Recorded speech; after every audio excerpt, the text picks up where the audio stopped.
जी, final account का सवाल ख़त्म किया था पिछली क्लास में। अब आप फाइनल अकाउंट के पास पेपर्स निकाल लें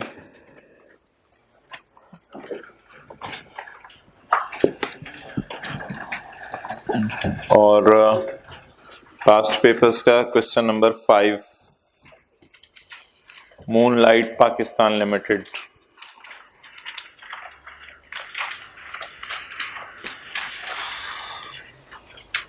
आज असल में डिविडेंड की डिस्कशन करनी है, बट क्लास अभी पूरी नहीं है, तो 15-20 मिनट दूसरी एडजस्टमेंट्स कर लेते हैं सवाल की, फिर डिविडेंड्स की तरफ मूव करेंगे। Following is the summarized trial balance of Moonlight Pakistan limited, page 469, question 5। Following is the summarized trial balance of Moonlight Pakistan limited, a listed company for the year ended 31 December 2015। Land and building at cost. जी, ये land and building की cost है या खाली land की cost है? Land और building की कॉस्ट है। प्लांट्स एट कॉस्ट, और प्लांट कॉस्ट पे आ रहे हैं, डेटर आ रहे हैं, स्टॉक आ रहे हैं। मैंने आपको बताया था स्टॉक अगर क्लोजिंग आ रहा हो तो इसका मतलब है कॉस्ट ऑफ सेल कैलकुलेट हो चुकी है, या कॉस्ट ऑफ सेल अगर कैलकुलेट हो चुकी हो तो ट्रायल में क्लोजिंग स्टॉक होगा। Cash and bank, cost of sale debit side पे, सेलिंग एक्सपेंसेस डेबिट साइड पे, एडमिन डेबिट साइड पे। पिछले सवाल में एडमिन सेलिंग की जगह ऑपरेटिंग का लफ्ज लिखा हुआ था, असल में सही लफ्ज यही है, एडमिन अलग सेलिंग अलग। फाइनेंशियल चार्जेस, अकम्युलेटेड डेप्रिसिएशन के ओपनिंग बैलेंसेस आ रहे हैं, इसलिए we should be mentally prepared के सवाल के अंदर डेप्रिसिएशन कैलकुलेट करने का डाटा देगा। अकम्युलेशन के बिल्डिंग का भी ओपनिंग बैलेंस आ रहा है, प्लांट का भी ओपनिंग बैलेंस आ रहा है। ऑर्डिनरी शेयर कैपिटल आ रहा है और शेयर की फेस वैल्यू 10 रुपये है। रिटेन्ड अर्निंग्स ओपनिंग आ रही हैं। जब ट्रायल में सेल्स और एक्सपेंसेस नज़र आ रहे हों तो इस साल की अर्निंग यानी प्रॉफिट आफ्टर टैक्स अभी नहीं निकला, इसलिए ये रिटेन्ड अर्निंग ओपनिंग ही है। लोन आ रहा है, ग्रेच्युटी की लाइबिलिटी आ रही है, डेफर्ड टैक्स की ओपनिंग लाइबिलिटी आ रही है, क्रेडिटर आ रहे हैं, और राइट सब्सक्रिप्शन रिसीट के बारे में बात करेंगे। रेवेन्यू आ रहा है। Additional information, the land and building were acquired on यकम जनवरी 11।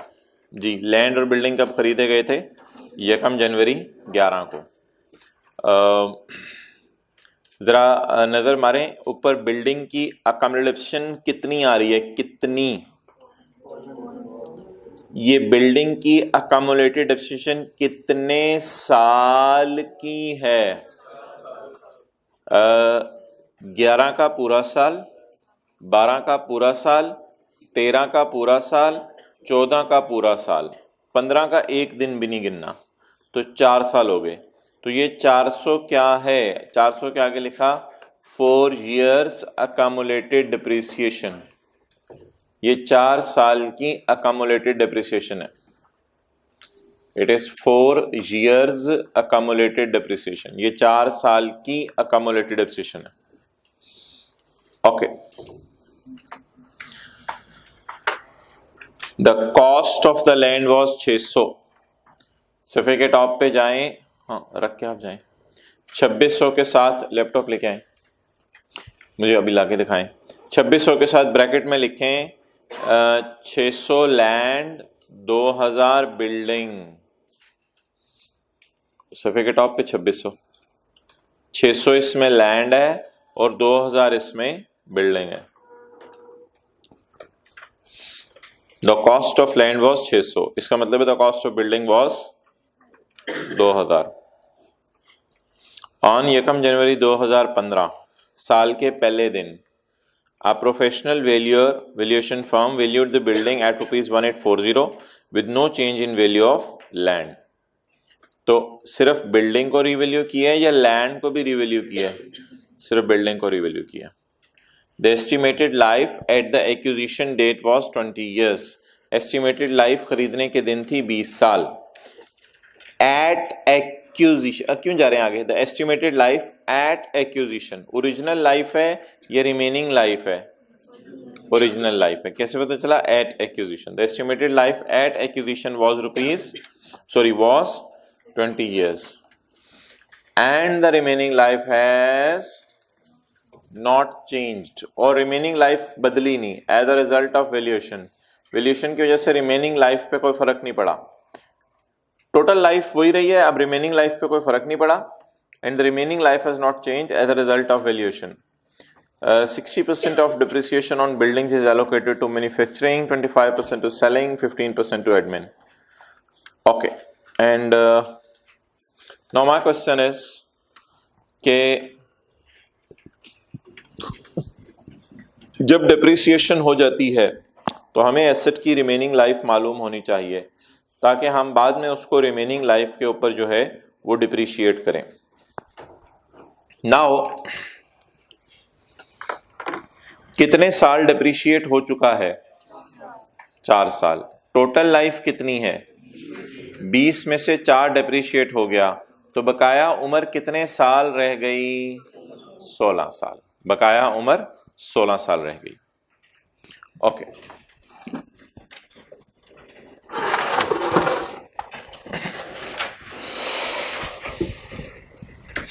अच्छा, ये 16 साल आपने कैसे निकाली है, आपने डेट ऑफ परचेज देखी है, वहां से आपको पता चला है वो 4 साल यूज हो चुके हैं, आपने 20 में से 4 साल माइनस किए, आपने का रिमेनिंग लाइफ 16 साल रह गई है.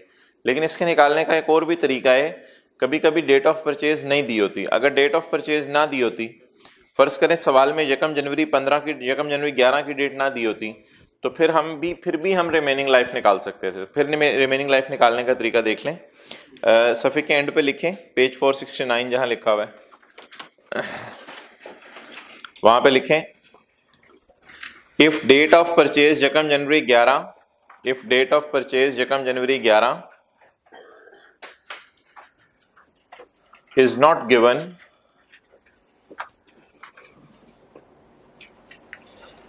we can still calculate remaining life. We can still calculate remaining life by using, we can still calculate remaining life by using accumulated depreciation data, by using accumulated depreciation data given in trial.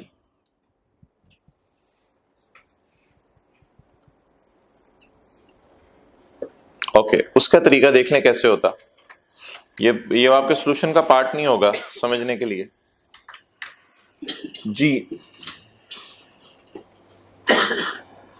1 साल की depreciation कैसे आ सकती है, 1 साल की depreciation होती है cost divided by original life. Cost 2000 है क्योंकि 600 बिल्डिंग की कॉस्ट है, डिवाइडेड बाय ओरिजिनल लाइफ 20 है, तो 1 साल की डिप्रिसिएशन कितनी आ गई, 100. आसान फिगर्स हैं सवाल में, मुश्किल भी हो तो फॉर्मेट ये होगा, 1 साल की डिप्रिसिएशन 100 रुपये आ गई. अब करना क्या होता है, ये पहला काम करना है आपने. दूसरा काम एक फॉर्मूला आपको पता है, अकामोडेशन 1 जनवरी 14 की गिवन है सवाल में. Accommodation is equal to depreciation for 1 year. 1 साल की डिप्रिसिएशन को पकड़ें, उसे मल्टीप्लाई कर दें years used से मल्टीप्लाई कर दें. तो मिसाल के तौर पे एक एसेट है, उसकी आपने अकामोडेशन माइनस करनी है. मैं कहता हूं 1 साल की डिप्रिसिएशन 20 रुपये है, तो आप कहेंगे 3 साल की डिप्रिसिएशन 60 रुपये होगी. Accumulated depreciation is equal to 1 year depreciation into years used. अच्छा, अब सवाल के अंदर अकामोडेशन गिवन है, अकामोडेशन सवाल में कितनी है 400. 1 साल की डिप्रिसिएशन 100. years used x, हमें साल नहीं पता कितने साल इस्तेमाल हुआ है, तो इसलिए now x is 400 divided by 100 is equal to 4 years. तो बताएं 1 जनवरी 14 को what is remaining life, 4 years. अब अगर रिमेनिंग लाइफ 4 years है तो टोटल कितनी है 20. तो टोटल 20 में से जब 4 माइनस कर दिया तो कितनी रिमेनिंग लाइफ रहेगी? 16 साल। तो it is how you can calculate remaining life. लिख लें, नोट करें जल्दी, प्लीज सुस्ती ना किया करें।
अच्छा, ये जो लाइन लिखी हुई है सवाल के अंदर,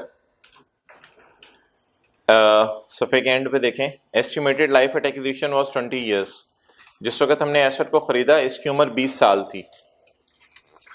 and the remaining life has not changed as a result of valuation.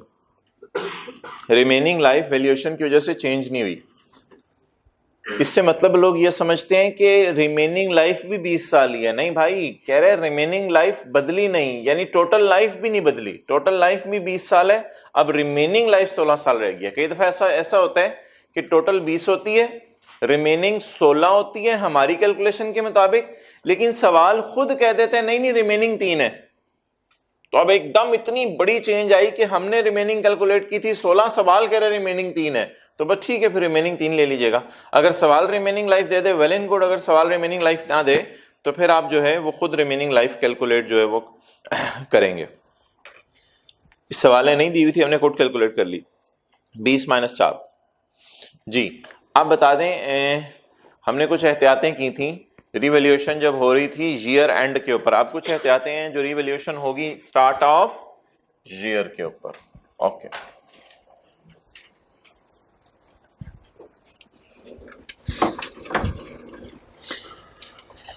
अभी रजिस्टर पे नोट ना करें, इस सवाल को भी नोट करने का टाइम आपको मिलना भी नहीं, ये कल ही नोट कर लीजिएगा रजिस्टर पे। अगला सफ़ा खाली है किताब का, वहाँ नोट कर लें। ये वर्किंग करा दें मुझे रिवैल्यूएशन की। ये हमारे सवाल की वर्किंग 1 होगी। आज हमने कुछ और पढ़ना है डिविडेंड। ये सवाल हम आखिरी 10 मिनट में दोबारा शुरू करेंगे डिविडेंड्स पढ़ के। अच्छा जी, वर्किंग 1 सवाल की डेट, और ये सवाल भी कल ही सॉल्व करेंगे। Description, asset, revaluation, surplus. जी भाई, फाइनल अकाउंट के सवालों में जब भी आप स्टार्ट करेंगे रिवैल्यूएशन तो साल के पहले दिन की डेट लिख के सामने WDV लिखा करेंगे, ना कि कॉस्ट, क्योंकि एसेट पता नहीं कब का खरीदा हुआ है। तो इसलिए साल के पहले दिन की डेट बताएं क्या है। 1/1/15, 1/1/15।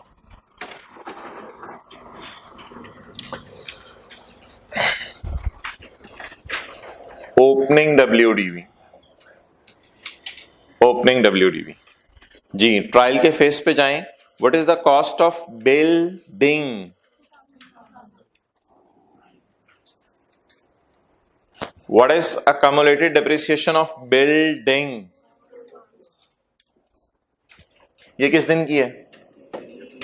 1/1/15 की। तो 1/1/15 वाली माइनस की तो ऑब्वियसली जो है वो जनवरी 15 की WDV आ गई। कितनी? 1600। 1600 वाली चीज को कितने पे लेके जाने हैं वो सवाल बता रहा है। सवाल यकम जनवरी 15 को ही रीवैल्यू करवा रहा है जी। रीवैल्यूड अमाउंट 1840 यकम जनवरी 15 रीवैल्यूएशन सरप्लस जी 240।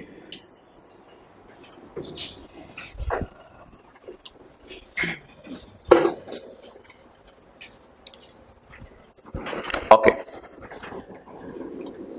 31/12/15। अब आप डिप्रिशिएट कर देंगे रिमेनिंग लाइफ के ऊपर जी। रिमेनिंग लाइफ इस सवाल के अंदर 16 साल है। 1840 डिवाइडेड बाय 16 और 240 डिवाइडेड बाय 16।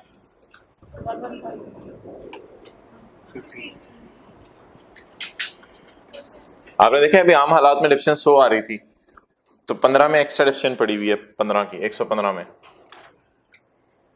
31/12/15 WDV 1722। और अब आप जो डिप्रिसिएशन है, अच्छा सर्कल भी लगा देते हैं, सर्कल भी लगा देते हैं कल की तरह। अच्छा ईयर ऑफ स्टार्ट रिवॉल्यूशन के ऊपर आपने किन चीजों का ध्यान रखा? ध्यान जो रखा, फर्स्ट रिवैल्यू, देन डेप्रिशिएट। और डेप्रिशिएट कैसे करना है? Revalued amount divided by remaining life. Revalued amount divided by remaining. तो ये दो एहतियातें करनी है कब? जब सवाल किसका हो? स्टार्ट ऑफ ईयर रिवैल्यूएशन का। तो स्टार्ट ऑफ ईयर, और मैंने आपको बता दिया था एंड ऑफ ईयर रिवैल्यूएशन में रिमेनिंग लाइफ की जरूरत नहीं होती क्योंकि साल के आखिरी दिन रिवैल्यू हुआ है, तो फिर रिमेनिंग लाइफ की बुनियाद पे अगले साल की डिडक्शन कैलकुलेट होती है उधर। ये दो एहतियातें भी हैं।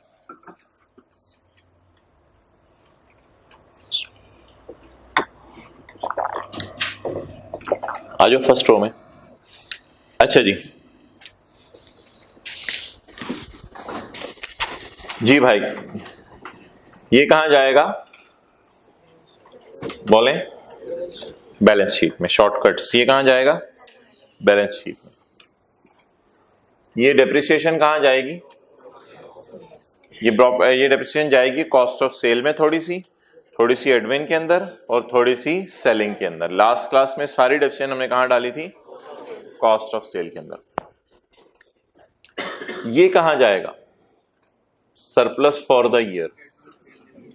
ये ओसीआई में, वो उधर अदर कंप्रीहेंसिव इनकम, ये अदर कंप्रीहेंसिव इनकम। क्लियर? और इसकी क्या होगी? ये आज नई चीज है। ये तीन चीजें मैंने पिछली क्लास में भी हाईलाइट की थी। ये नई चीज है। इसकी जर्नल एंट्री होगी। इसकी जर्नल एंट्री बता दें क्या है 15 की? Revaluation surplus debit retained earning credit. तो इट इज द पोस्टिंग।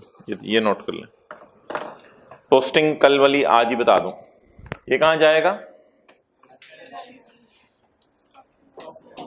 नहीं, cost of sale, admin, selling. ये नहीं जाना, ये नहीं जाना, ये वाला। इस what is surplus for the year?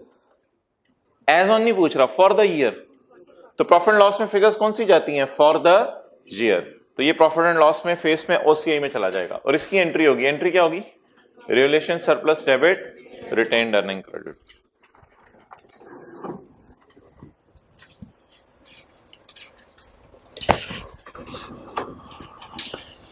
Okay, सफेद आखिर में सफे पड़े हुए, इनको दे दे, बांटो ना,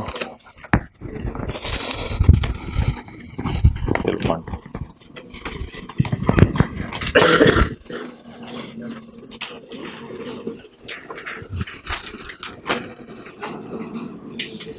जी हैंड रिटन पेजेस आपको 2 दे दिए गए थे। आज आपको तीसरा और चौथा दिया जा रहा है। चौथा देखेंगे कब यूज करना है, फिलहाल तीसरा और चौथा पेज आपको दिया जा रहा है। तस्वीर आती है प्रॉपर?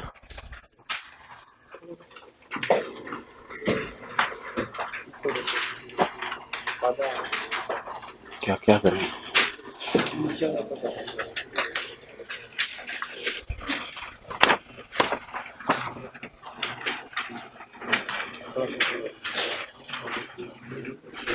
एक गो में नहीं आ सकता।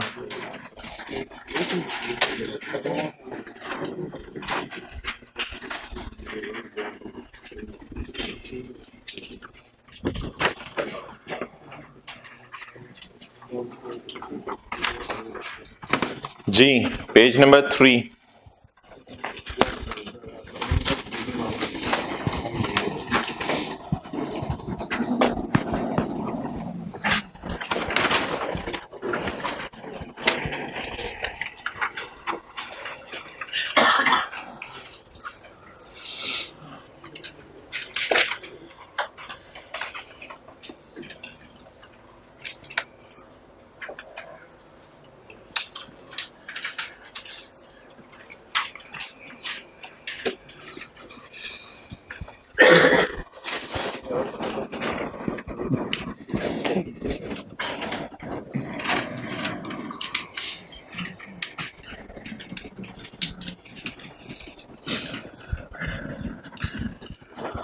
किसी को पेज ना मिलाओ, लास्ट रूम में देते हैं। जी, 2018 का साल है। 2018 बड़ी इंपॉर्टेंट क्लास है आज। 2018 का साल है। 18 के साल में डिविडेंड बांटा जाएगा। 18 के साल में डिविडेंड बांटा जाएगा। अब कंपनी शेयर होल्डर्स को दो बातें कह सकती है कि 18 के प्रॉफिट्स का डिविडेंड 18 में थोड़ा सा ले लो, थोड़ा सा 19 में ले लेना। कितनी बातें कह सकती है? दो। 18 के प्रॉफिट्स में से डिविडेंड थोड़ा सा 18 में ले लो, थोड़ा सा 19 में ले लेना। बोले बोले बोले, थोड़ा सा 18 में ले लो डिविडेंड, थोड़ा सा 19 में ले लेना। बोले बोले बोले, थोड़ा सा 18 के प्रॉफिट्स का डिविडेंड 18 में ले लो, थोड़ा सा 19 में ले लेना। अच्छा, ऐसा जरूरी नहीं कि 18 में भी बांटें डिविडेंड और 19 में भी बांटें। ऐसा भी हो सकता है दोनों में से एक दफा बांटा जाए। अच्छा, इन दोनों में फर्क क्या होता है? कंपनीज आमतौर पे 6 मंथली फाइनेंशियल स्टेटमेंट्स भी बनाती हैं। जब company 6 monthly financial statements publish करती हैं तो यूजर्स कहते हैं अच्छा खासा प्रॉफिट आ गया, तो साल में ऐसा करो कि डिविडेंड 2 दफा देने लग जाओ। 6 महीने के प्रॉफिट्स का अलग देने लग जाओ, साल के प्रॉफिट्स का अलग देने लग जाओ। तो कंपनी 6 महीने या कुछ कंपनीज क्वार्टरली भी अकाउंट्स बनाती हैं। कंपनी 6 महीने प्रॉफिट कमा के जुलाई अगस्त के अंदर डिविडेंड का ऐलान कर देती है। इसे कहते हैं 18 के प्रॉफिट 18 में डिविडेंड की फॉर्म में बांटे। फिर कुछ कंपनीज ऐसा करती हैं, जो कि ज्यादातर कंपनीज वो 18 के साल एंड होने का वेट करती हैं। यहां प्रॉफिट आफ्टर टैक्स जो है वो अपना कैलकुलेट कर लेती हैं। इधर ऑडिटर्स आते हैं, महीना डेट लगा के ऑडिट करते हैं, फिर वो बताते हैं प्रॉफिट आफ्टर टैक्स आपने गलत निकाला था, एक्चुअल फिगर ऑडिट के बाद ये आई है। तो वो अपनी गलतियां निकाल के ऑडिटेड फिगर बताते हैं प्रॉफिट की। फिर इस दिन जो है वो मीटिंग होती है डायरेक्टर्स की मीटिंग में फिर ऐलान होता है कि कितना डिविडेंड अनाउंस किया जाएगा। तो वो तो फिर नेचुरली 19 में अनाउंस किया जाएगा।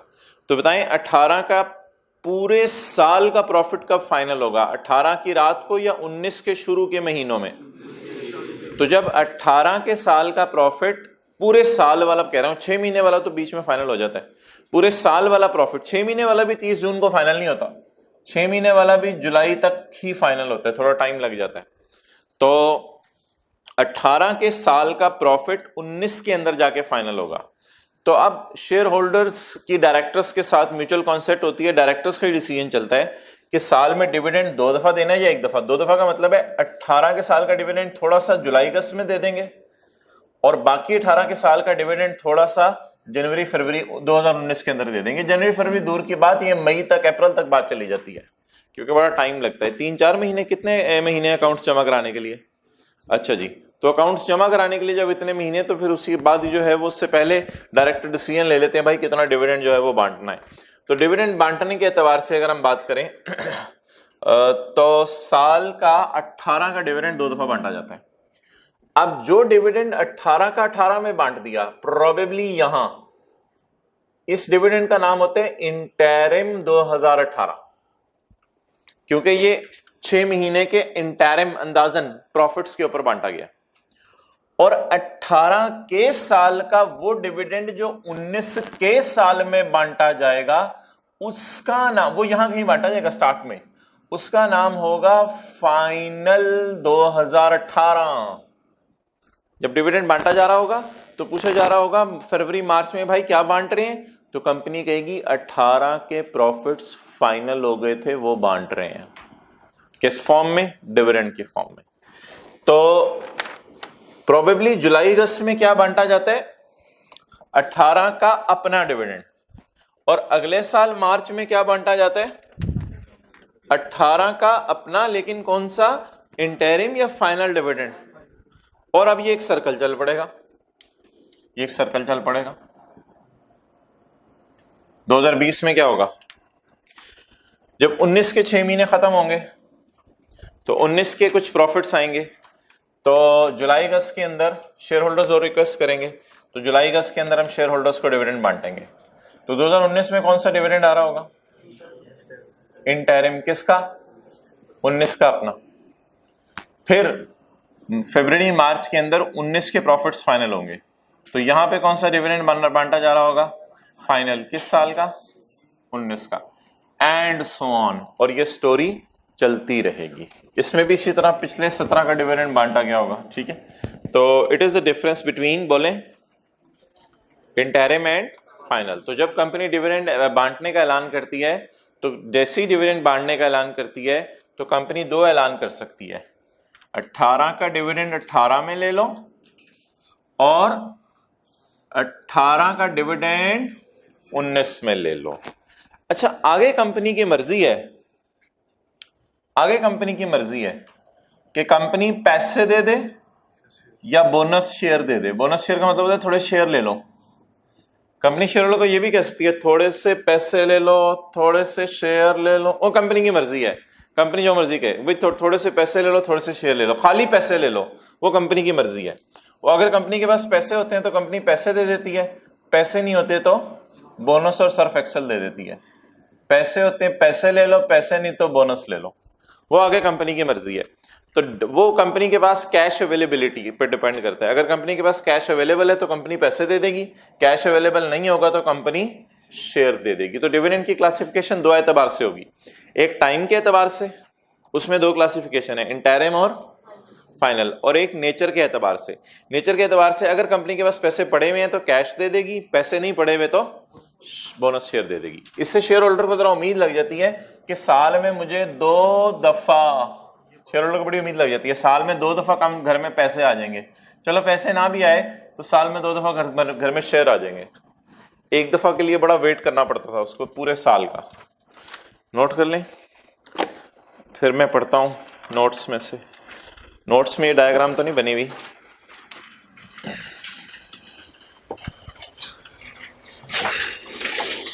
समझने के लिए तो 1 साल भी काफी है, दरमियान वाला बना लेना, लेकिन जाहिरी बात है पीछे आगे से मिला के चलेंगे तो शायद बात वाजे भी हो जाए।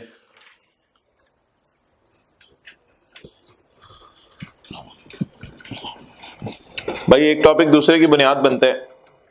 ये डिविडेंड अब कंसोलिडेशन में भी आएगा, जिस तरह फाइनल अकाउंट के अंदर लीज और रिवैल्यूएशन हमारी बुनियाद बनी थी और IAS 12 हमारी बुनियाद बना था, तो इसलिए चीजों को मिस ना किया करें।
टाइम के एतबार से दो क्लासिफिकेशंस हैं और नेचर के एतबार से दो क्लासिफिकेशंस हैं। पढ़ें जी।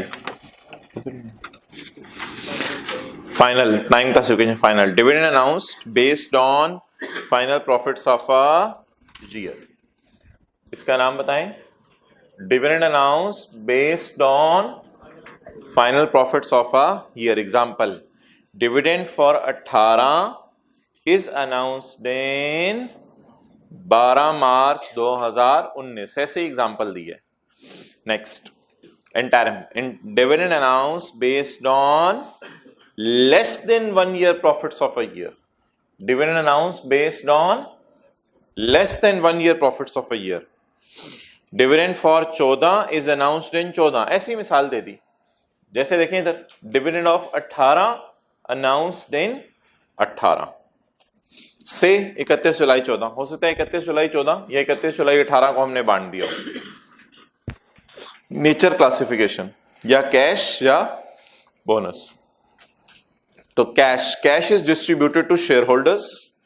कैश डिविडेंड में क्या होता है, क्या बांटा जाता है? Cash is distributed to share holders. Bonus, no cash is distributed, हम पैसे नहीं देते, बल्कि इसकी जगह क्या होता है, rather share are issued to share holders. इसकी जगह हम शेयर होल्डर्स को शेयर देते हैं। ओके, चलें जी, जर्नल एंट्री देख लेते हैं। जनरल एंट्री नेचर के एतबार से ही होगी, जाहिर बात है। टाइम के एतबार से जनरल एंट्री नहीं बदलेगी, नेचर के एतबार से जनरल एंट्री बदलेगी।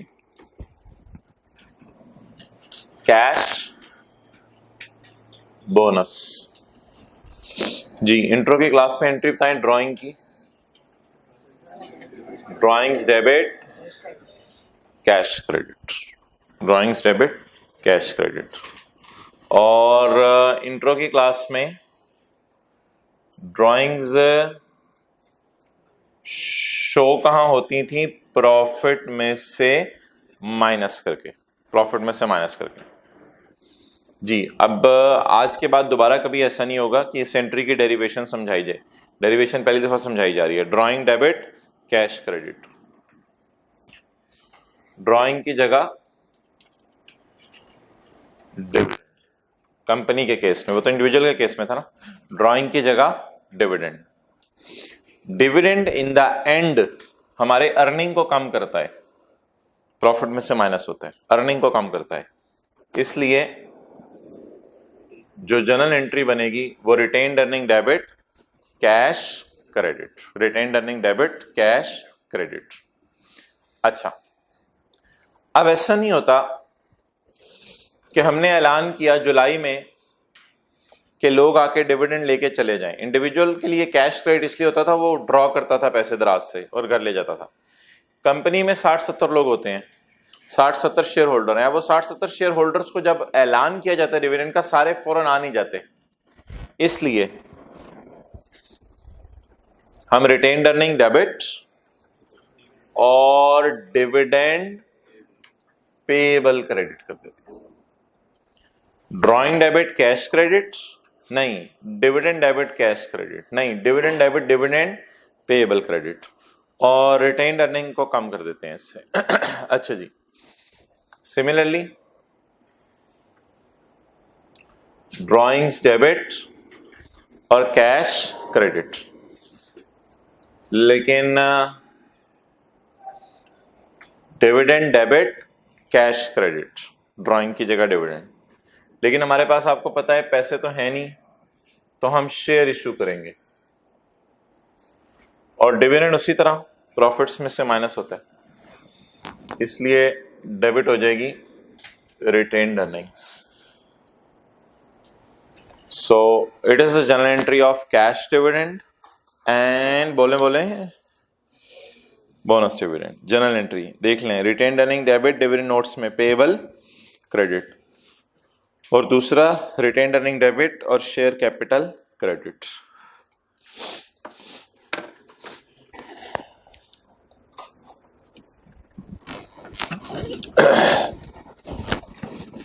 नाउ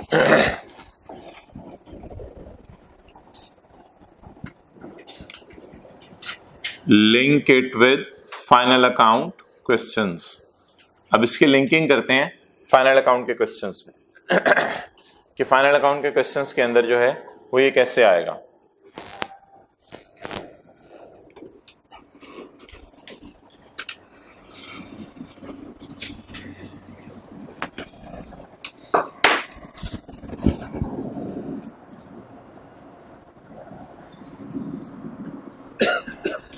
फाइनल अकाउंट के क्वेश्चंस के अंदर ये कैसे टेस्ट होता है इसको देख लें। मिसाल के तौर पे 19 के प्रॉफिट्स किस साल में फाइनल हुए? 20 में।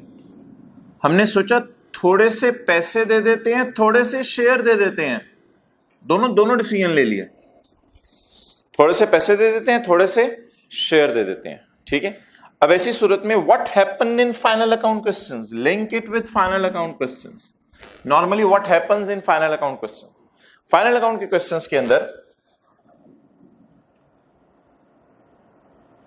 अकाउंटेंट एंट्री करेगा dividend debit cash credit. No, cash credit नहीं, पेएबल क्रेडिट। मिसाल के तौर पे बड़ी गौर से बात सुने, मिसाल के तौर पे 70 रुपए का डिविडेंड है। अब होगा क्या? अब जब आपके सामने आएगा पेपर में ट्रायल, आपके सामने ये अकाउंटेंट ने एंट्री कर दी है ये एंट्री, आपके सामने जब आएगा ट्रायल नजर, तो ट्रायल के ऊपर लिखा होगा 31/12/20। 31/12/20।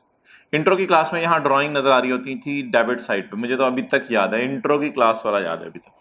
इंट्रो की क्लास में यहां ड्राइंग नजर आ रही थी डेबिट साइड पे और कैपिटल क्रेडिट साइड पे नजर आ रहा था, याद है किसी को? इंट्रो का ट्रायल कर जाके देख लीजिएगा, ड्राइंग डेबिट साइड पे नजर आ रही होती थी। तो ट्रायल में आपको डिविडेंड नजर आ रहा होगा डेबिट साइड पे, डिविडेंड नजर आ रहा होगा डेबिट साइड पे। वो जो मैंने रिटेन अर्निंग लिखा था ना, वो रिटेन अर्निंग टी का वो स्टेटमेंट फॉर्म में पोस्टिंग के लिए समझाया हुआ है, dividend debit, dividend payable credit. Trial में आपको नजर आ रहा होगा डिविडेंड और आपको पेएबल नजर आ रहा होगा 6। क्यों? पाकिस्तानी अवाम है भाई, 11 महीने में सारे लेके चले गए होंगे। ये एक बाहर के मुल्क में गया हुआ, ये नहीं आया अभी तक डिविडेंड लेने। इंतजार करेंगे वो 31 दिसंबर तक का इंतजार करेंगे। वो तो जैसे ही जनवरी में डिविडेंड बांटा जाएगा अगले दिन बाहर लाइन लगी होगी। अब जैसे ही लोग आएंगे, कंपनी अगली एंट्री क्या करेगी? बोले बोले बोले बोले पेएबल डेबिट कैश क्रेडिट। ये कम होता रहेगा होता रहेगा होता रहेगा होता रहेगा। मिसाल में लेता हूं, चलें कम हो गया 64 से, तो 70 - 64 कितने का पड़ा हुआ है? 6 का पड़ा हुआ। तो अब बच्चे ये चाहते हैं कि हमें पेपर में अगर सवाल आए तो डिविडेंड डेबिट पे और पेएबल क्रेडिट पे मैच कर रहा हो। पागल हो भाई आप? ऐसा हो सकता है कभी डेटर और सेल मैच कर रहे हो? सोच बोले वो सोचा करें। ऐसा हो सकता है कभी ट्रायल में डेटर और सेल बराबर हो? डेटर और सेल बराबर क्यों नहीं होते? सेल हमेशा ज्यादा होती है, ट्रायल में डेटर थोड़े से होते हैं। ताई सेल 100 रुपए की आ रही होती है, डेटर 5 रुपए के आ रहे होते हैं। ये क्या चक्कर है? बराबर क्यों नहीं होते? सेल तो वहीं खड़ी रहती है, सेल वहीं खड़ी रहती है, लेकिन डेटर तो पैसे दे जाते हैं, डेटर कम हो जाते हैं। तो ये कभी डेटर और सेल बराबर नहीं आए। क्यों नहीं आए? क्योंकि सेल 100 रुपए पे पड़ी हुई, डेटर 5-6 रुपए के पड़े हुए। वाई बाकी डेटर कहां गए? पैसे दे गए। तो डिविडेंड ट्रायल में पूरा नजर आएगा, डिविडेंड ट्रायल में पूरा नजर आएगा, लेकिन पेएबल ट्रायल में पूरा नजर नहीं आएगा। और बोनस ये what happens in final account questions, ये मैं बता रहा हूं आपको कि अकाउंटेंट ये ये एंट्री क्यों करता है? क्योंकि उसको पता है मैंने कैश देना, तो ये भूलता नहीं एंट्री, इसलिए ये एंट्री वो कर जाता है। और बोनस में ही miss the entry. Final account के सवालों में क्या होता है? He oftenly miss the entry, वो एंट्री भूल जाता है। तो ये आपको भाई वो सवाल वाला खुद करवाया करेगा। ये क्यों एंट्री भूल जाता है? क्योंकि इसमें प्रिंटिंग मशीन से शेयर प्रिंट होके हमें देते हैं, तो प्रिंटिंग मशीन से शेयर प्रिंट होके उनको दे देते हैं, बस कागज का टुकड़ा जाता है, तो कोई कैश नहीं जाता। जब कैश नहीं जाता तो अकाउंटेंट ये एंट्री करना क्या कर देता है? भूल जाता है। तो अब आप ये बात लिख सकते हैं अपने रजिस्टर के ऊपर कि link with final account question. Accountant क्या एंट्री करते बोले? Dividend debit, payable credit, payable debit, cash credit. लेकिन ट्रायल में डिविडेंड और पेएबल बराबर नजर नहीं आ रहा होता।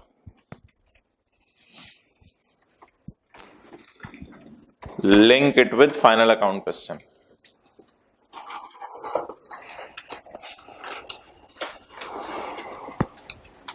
दो 2020 अलग से बना के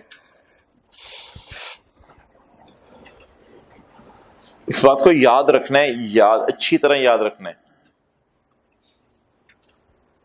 बार बार जाके ना 4-5 दफा बोलना है।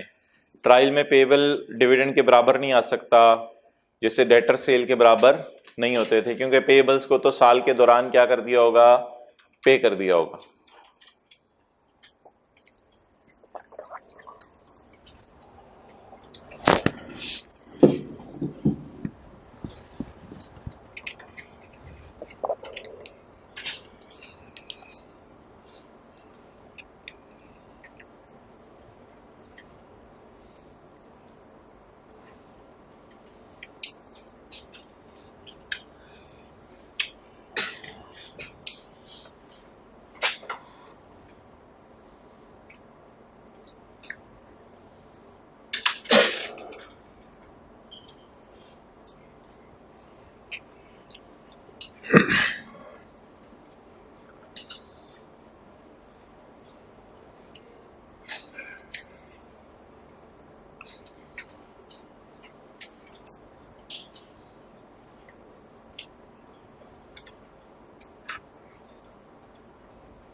ओके,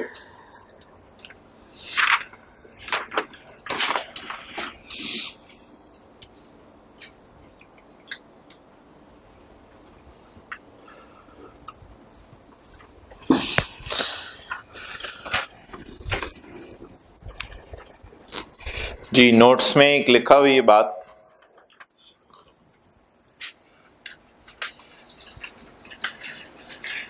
ये retained earning debit dividend payable credit की जनरल एंट्री के नीचे सफे के दरमियान में एक बात लिखी हुई है, this payable will reduce, this payable will as in when share holder will come and receive money. जैसे जैसे शेयर होल्डर आएंगे आते जाएंगे, ये पैसे पेएबल के कम होते जाएंगे। जी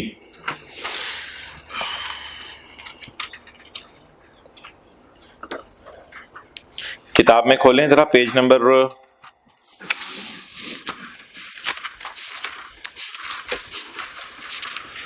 502,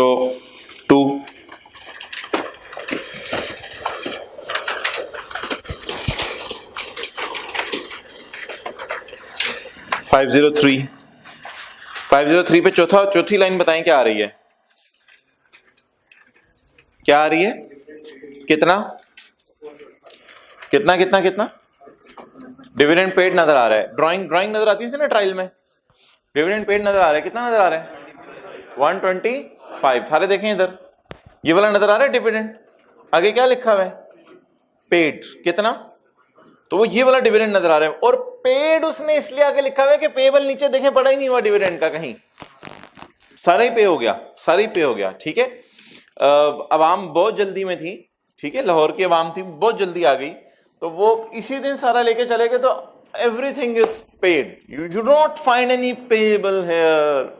लिखा करें ना किताब पे, कोई पेएबल नहीं, कोई पेएबल नजर नहीं आ रहा। डिविडेंड पेड जहां लिखा हुआ है वहां पे लिखा, कोई पेएबल नजर नहीं आ रहा।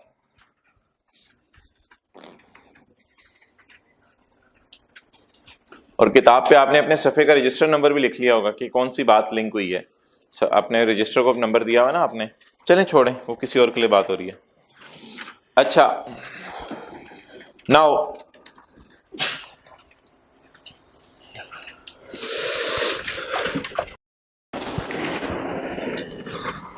राइट शेयर्स, अगला कॉन्सेप्ट है right shares.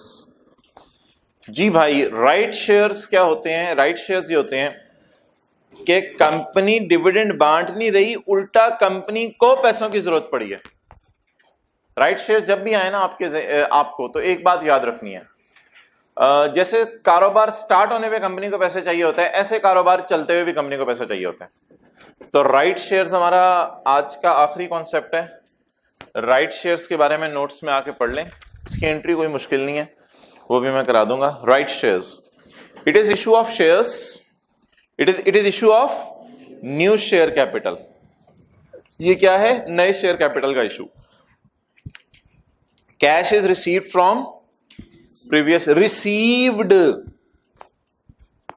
From previous share holder. General entry क्या होती है? Cash debit, share capital credit, share premium credit, अगर शेयर प्रीमियम पे इशू करें। चलें जी, ये ओवर हुआ। अब हैंड रिटन नोट्स पेज 3 पे ही रहते हुए हम सवाल शुरू करते हैं और statement of changes in equity बनाना शुरू करते हैं। ये सारी चेंजेस आज इक्विटी में हो रही हैं, सारी चेंजेस आज इक्विटी में हो रही हैं। अच्छा, अभी तक हमने क्या पढ़ा है? अभी तक हमने जो बातें पढ़ी हैं वो जरा रिवाइज कर लेते हैं। कंपनी साल के पैसे साल के दौरान भी दे सकती है डिविडेंड, और साल का डिविडेंड साल के बाद भी दे सकती है। कंपनी कहती है थोड़ा सा डिविडेंड अभी ले लो, थोड़ा सा साल के बाद ले लो। अब जब बंदा डिविडेंड लेने आ जाता है तो फिर कंपनी फर्दर आगे 2 ऑप्शंस रखती है, थोड़े से पैसे ले लो, ऊंची ऊंची बोला करें, थोड़े से पैसे ले लो, थोड़े से शेयर ले लो। फिर कंपनी कहती है थोड़े से पैसे ले लो, थोड़े से शेयर ले लो। ओके, फिर कंपनी कभी उल्टा ऐलान करती है मुझे भी पैसे चाहिए। कंपनी कभी कहती है मुझे भी पैसे चाहिए। वो क्या चीज है? Right issue. उसकी एंट्री होती है cash debit, share capital credit और शेयर प्रीमियम क्रेडिट। चलें जी, सवाल पढ़ें। क्वेश्चन, हाँ एक बात और बता दें, डिविडेंड की अगर कभी परसेंटेज दी हो कि कंपनी ने 10% डिविडेंड दिया है, 12% डिविडेंड दिया है, तो परसेंटेज डिविडेंड की किस पे लगती है?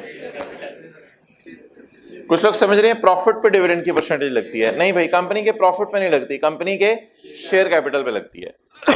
इसकी वजह सुन लें, शेयर होल्डर कंपनी से पूछता है कि मैं अगर बैंक में पैसा रख रहा हूं 100, तो बैंक मुझे दे रहा है 15, तो मैंने अगर तुम्हारे पास 100 रुपया कैपिटल जमा करवाया तो तुम मुझे कितने दोगे? कंपनी कहती है 18।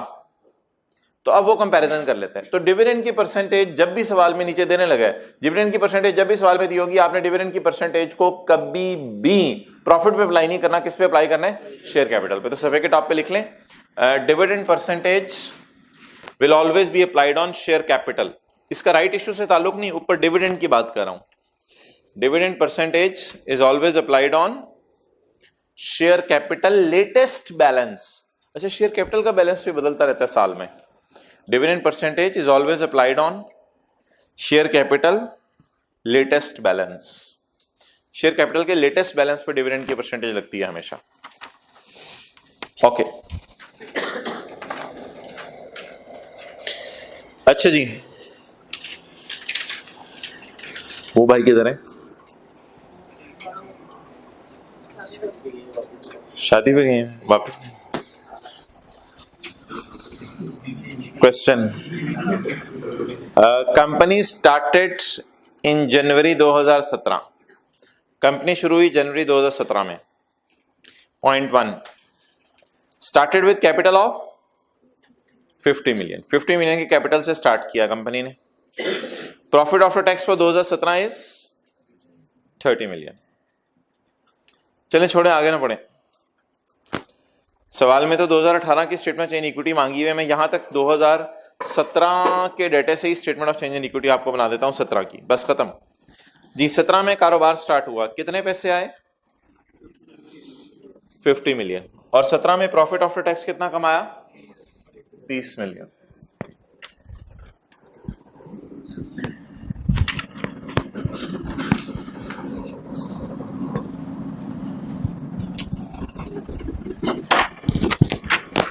ओके,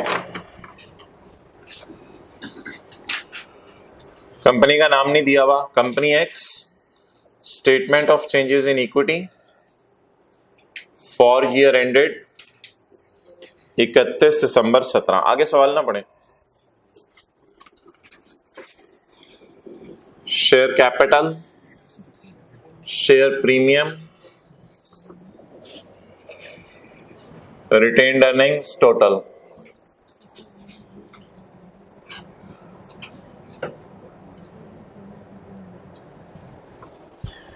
चलें जी, सवाल की पहली लाइन से सवाल दोबारा पढ़ना शुरू करें। Started capital with rupees company started business in 17। इसका मतलब है ये जो ओपनिंग है ये 31/12/16 है। बच्चे पता क्या गलती करते हैं, बच्चे कहते हैं था जनवरी में जनवरी में कारोबार शुरू हुआ, चलो भाई कैपिटल के आगे लिखो 50। भाई ये ओपनिंग जब भी लिखना है पूरी जिंदगी याद रखना है, ओपनिंग का मतलब होता है 31/12/16। What is on 31/12/16? No capital was there, no share premium was there, no earnings were there. Okay, next new capital, नया कैपिटल इकट्ठा हुआ जी। नया कैपिटल कितना आया? 50 मिलियन। जी बताएं, कैपिटल बढ़ा या बिजनेस ने खुद कमाया? कैपिटल बढ़ा। इस कॉलम में क्या करूं, ऐड या लेस? ऐड। कितना? 50। इसको कहते हैं statement of changes in equity. Okay, next entry बोल दें। Cash debit, share capital credit. Share capital बढ़ा, cash debit, share capital credit. जी आगे बोलें। प्रॉफिट आफ्टर टैक्स आया। प्रॉफिट आफ्टर टैक्स वो प्रॉफिट एंड लॉस से रूट करा के लाए थे ना इधर, वो कल बनाया था 2 नदियां। प्रॉफिट आफ्टर टैक्स याद आ रहा होगा। प्रॉफिट आफ्टर टैक्स फेंक दिया था रिटेन्ड अर्निंग में और ओसीआई वाली फिगर फेंक दी थी सरप्लस के अंदर। तो सरप्लस का कॉलम तो मैंने डाला नहीं, तो प्रॉफिट आफ्टर टैक्स को याद है, ये सवाल से फेंका था जी। प्रॉफिट आफ्टर टैक्स को फेंके कितना? 30। Okay, it's over. अच्छा ऐसा ना करूं, आगे सवाल ना पढ़े। ऐसा ना करूं 17 के साल में 16 का डिविडेंड फाइनल वाला रिकॉर्ड कर दूं। 17 के साल में माइनस डिविडेंड। किस साल का डिविडेंड? ऐसी मिसाल दे रहा हूं, आगे सवाल ना पढ़े। माइनस डिविडेंड किस साल का? बोले 16 का। कौन सा वाला? फाइनल। 16 का फाइनल 17 में आएगा, पता है ना? 16 का फाइनल 17 में आएगा, लेकिन रिकॉर्ड करने की जरूरत नहीं क्योंकि 16 में बिजनेस ही नहीं था। ओके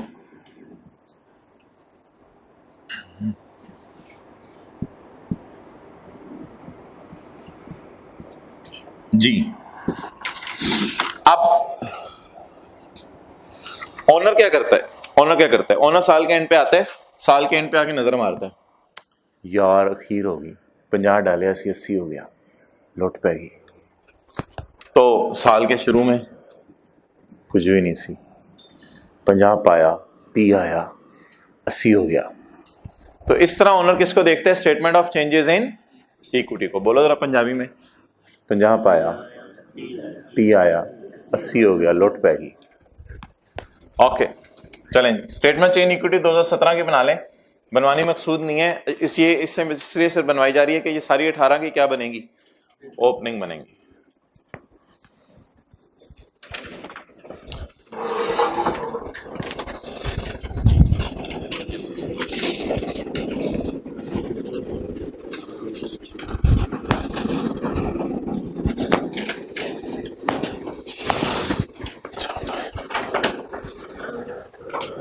कर लें कभी कभी बच्चों वाली बातें भी नोट कर लिया करें, कुछ नहीं होता आपको, इतने बड़े नहीं हुए अभी। हिम्मत करके रोजाना आ जाया करें, किसी तरह साथ वाले को बता दें। जो बारिश वाले दिन पढ़ाए जाते हैं वो भी पेपर में आ जाते हैं, मैंने सुना है। ये सीए के बारे में ही मुहावरा बना हुआ है, लम्हों की खता थी बरसों ने सजा पाई। तो ये जो आप लेट आते हैं ना, कोई 5 मिनट लेट आ रहा होता है, कोई 10 मिनट लेट आ रहा होता है, तो ये लम्हों की खता होती है सिर्फ, और बरसों ने तो नहीं, 6 महीने ने सजा पाई। तो इसलिए भाई प्लीज सीरियस ले लें, FR2 को तो खास तौर पे मैं कहूँगा सीरियस ले लें।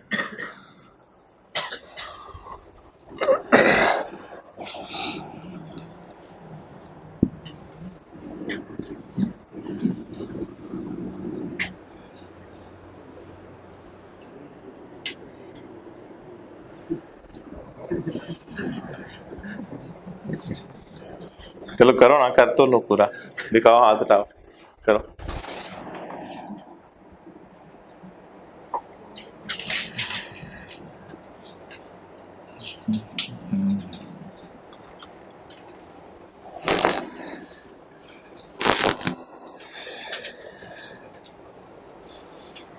कल मैं आई कैप का लेटेस्ट टाइम का सॉल्यूशन क्वेश्चन सॉल्व करा था, उसमें 3 चीज़ें मैंने नोटिस की। पहली चीज़ ये नोटिस की कि ईयर एंड वो 30 जून या 31 दिसंबर ही रख रहा है, ज़्यादा परेशान नहीं कर रहा। क्वेश्चन बैंक के सारे ईयर एंड फारग हैं, कोई 30 सितंबर है, कोई अक्टूबर का ईयर एंड है, कोई मार्च का ईयर एंड है, वो सारे बंदे को परेशान कर देते हैं।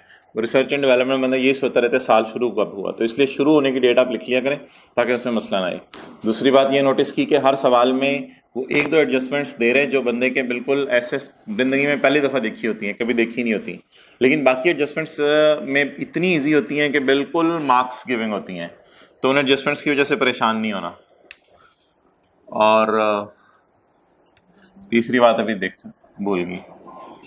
ओके चलें जी, अगला सवाल शुरू करते हैं। Share capital, share premium, retained earning, revaluation surplus, general reserves भी आ रहे हैं।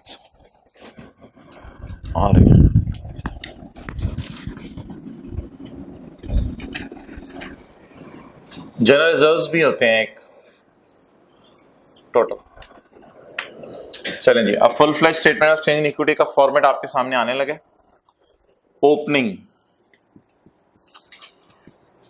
का मतलब है 1 जनवरी 18। ओपनिंग का मतलब है 31/12/17 जी। शेयर कैपिटल का ओपनिंग बैलेंस, बिजनेस ने आज तक कितना कमाया है 30, इसको कहते हैं अकमुलेटेड प्रॉफिट्स। इसका एक और नाम भी किताबों में है, रिटेन्ड अर्निंग का स्टार डाल के अकमुलेटेड प्रॉफिट, सारे सालों के प्रॉफिट।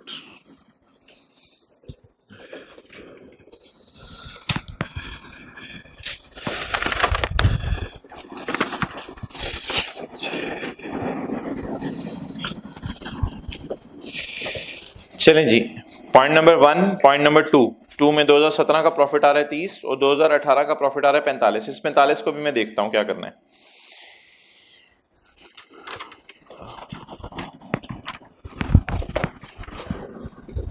अच्छा, अभी फाइनल अकाउंट के सवाल से हम लिंक नहीं कर रहे आज तो ट्रायल नहीं दिया हुआ, आज तो इसलिए सिंपल जनरल एंट्रीज करेंगे और करके देखेंगे व्हाट इज हैपनिंग। ओके, 2018 का साल है भाई। इन मार्च 18 फाइनल डिविडेंड ऑफ 17। इन मार्च 18, जनवरी फरवरी मार्च, इन मार्च 18 बोले फाइनल डिविडेंड किस साल का हुआ होगा? इन मार्च 18 final dividend of 17 is announced that 15%। और किसमें देना पसंद किया? थोड़े से पैसे ले लो, थोड़े से शेयर ना, सिर्फ क्या कहा कंपनी ने? थोड़े से पैसे ले लो बस। कैश डिविडेंड दिया, कैश डिविडेंड दिया जी। कैश डिविडेंड मुझे बता दें जनरल एंट्री क्या होती है इसकी? ड्रॉइंग डेबिट और कैश की जगह पेबल, डेबिट क्रेडिट। कितने परसेंट? 15%। 15% कौन सा डिविडेंड? Cash dividend. ओके, ये कौन सी तारीख है? मार्च। यहां खड़े होकर नजर मारे 1 जनवरी 18 पे शेयर कैपिटल का बैलेंस क्या है? नजर मारे, शेयर कैपिटल का बैलेंस क्या है? 50 का कितने परसेंट? 15%। प्रॉफिट्स पे नहीं लगाना, कैपिटल पे लगाना जी। कितना? 7.5। एंट्री पोस्ट कराएं।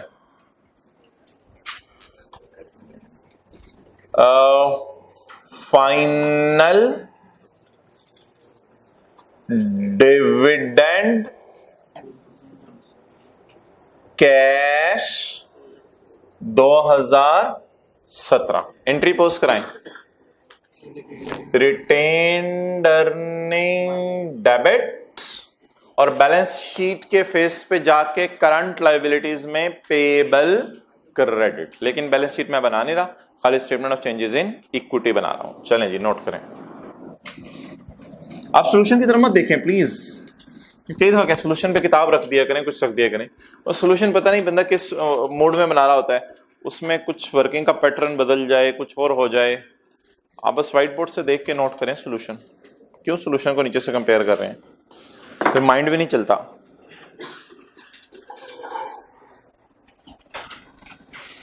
बस आप ये अज्यूम करें आपको सिर्फ क्वेश्चन दिया गया क्लास में,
ओके।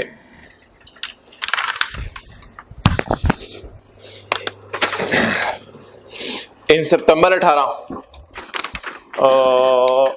इधर इन सितंबर 18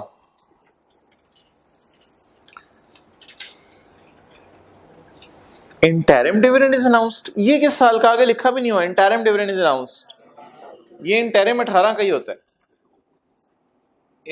इंटरिम डिविडेंड अनाउंस किस साल का, 2018।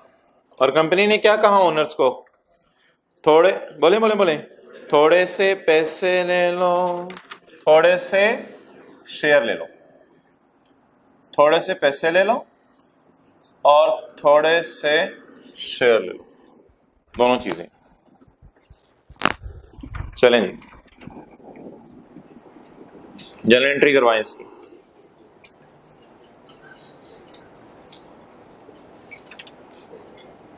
रिटेन अर्निंग डेबिट और पेएबल क्रेडिट, और बोनस की एंट्री रिटेन अर्निंग डेबिट। ये आपने सिर्फ फिगर्स निकालनी है, जनरल एंट्रीज पेपर में जहन में सोचनी है। ओके जी, शेयर कैपिटल का बैलेंस कितना है, शेयर कैपिटल का बैलेंस 50 इंटू 4%। जी बोले 2। जी, शेयर कैपिटल का बैलेंस कितना है, 50 इंटू 6%। जी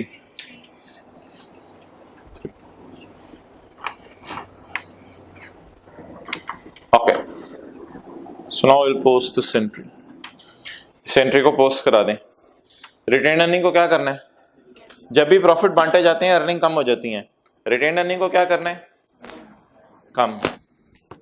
रिटेन अर्निंग को क्या करना है, और साथ ही कैपिटल को बढ़ा देना है। एक बार याद रखिएगा, बोनस शेयर की double entry statement of chain equity के फेस पे हो जाती है, क्योंकि रिटेन अर्निंग का अकाउंट भी आ रहा है और शेयर कैपिटल का अकाउंट भी आ रहा है। जी मेरा नाम बताइएगा, ये जो पहला वाला है ऊपर से देख के नाम बताएं, ऊपर से चल के, वो इंटरिम डिविडेंड कैश 2018। 18 के साल में 18 का इंटरिम ठीक है, कोई मसला नहीं। 18 के साल में 18 का इंटरिम कोई मसला नहीं। रिटेन्ड अर्निंग डेबिट और dividend payable credit, and in the last interim dividend, लेकिन कौन सा, बोनस 2018। अच्छा, पेपर में यहां ब्रैकेट में परसेंटेज लगानी है, ऐसे पेपर में ऐसे परसेंटेजेस लगानी है, 50 इंटू 6%। वर्किंग में जाकर नहीं लगानी, यही 7 परसेंटेजेस, जैसे डेप्रिसिएशन कैलकुलेट करते हैं 7%, 50 इंटू 6%। जी जनरल एंट्री बोले, रिटेन्ड अर्निंग डेबिट कितने से, 3 से, और शेयर कैपिटल क्रेडिट 3 से।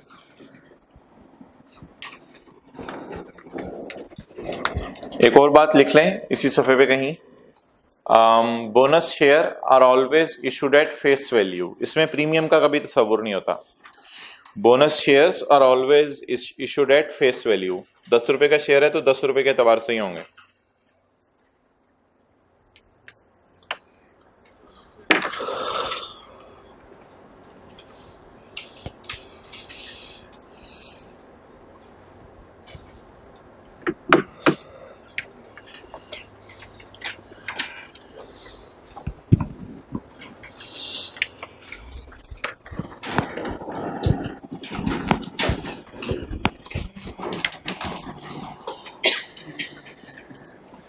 ये जनवरी का स्टार्ट है, ये मार्च है, ये सितंबर है, ये सितंबर है, लेकिन ये पेपर में लिखने की इजाजत नहीं है। ये स्टेटमेंट चेन इक्विटी के फॉर्मेट का पार्ट नहीं है, ऐसी समझने के लिए। लेकिन अभी भी ना लिखे आप बेशक। ये जनवरी का स्टार्ट है, ये मार्च में ट्रांजैक्शन हुई, ये सितंबर में, ये सितंबर में। अब अगली ट्रांजैक्शन अगर नवंबर में हुई तो इस वक्त शेयर कैपिटल का बैलेंस 53 है, ये बताना था आपको। अब अगर अगली ट्रांजैक्शन नवंबर में होती है तो अब शेयर कैपिटल का बैलेंस 50 नहीं है, हमारे बिजनेस के ओनर बढ़ गए हैं 50 मिलियन से 53। अब अगली ट्रांजैक्शन का रेट 50 पे जो लगाते आ रहे हैं वो नहीं लगाना। अब हमारे बिजनेस के ओनर ज्यादा होंगे, जो भी हमारा अगला इवेंट और प्रोजेक्ट होगा उसमें अब सबका हिस्सा होगा, पुराने 50 का भी और नए वाले 3 का भी।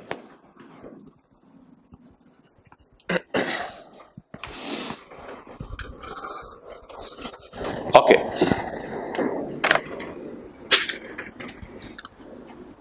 पॉइंट 5 इन नवंबर 2018 में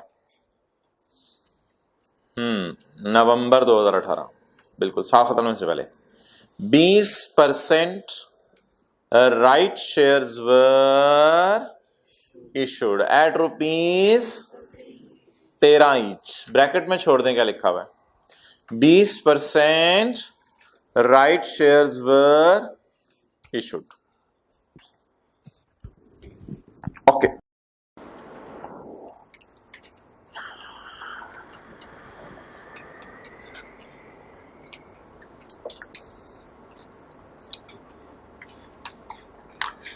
जी भाई शेयर की फेस वैल्यू बताएं 10 और प्रीमियम बताएं और टोटल 13। कैश कितना आया 13, इसमें से 10 किसकी मद में, 3 किसकी मद में, शेयर प्रीमियम के मद में। Okay let's start.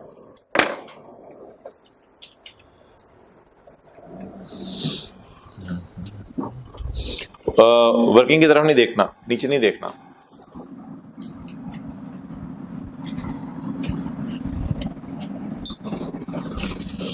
और तसल्ली से आज ही समझ लें राइट इशू की एंट्री।